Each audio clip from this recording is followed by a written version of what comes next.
Wednesday, Hannity's on the road with Donald Trump. As the race tightens, he makes his case to the Buckeye State. Don't miss this exclusive town hall. Just out today, a handful of states once leaning toward Clinton are now up for grabs.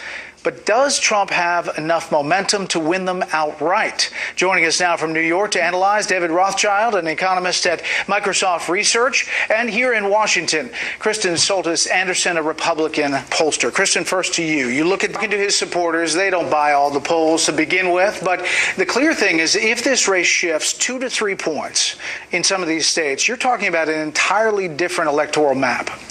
Look, the 2 to 3 points is possible. This has happened, but that would be a very large shift and is not necessarily going to correlate with every state along the way.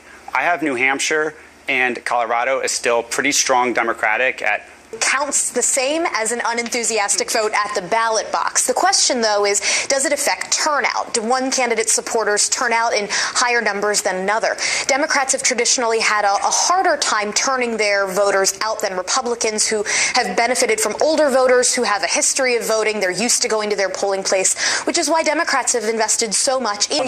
Yes, that's right. So the New York Times Upshot blog, they gave 4 different pollsters the same data set from a survey that they conducted in Florida, and they said, come up with what result you think this poll should show. Each pollster picks its own weights, its own model for what they think the electorate will look like.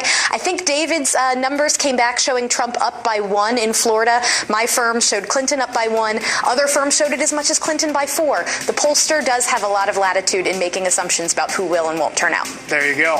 Kristen, David breaks down the case against him. Upcoming.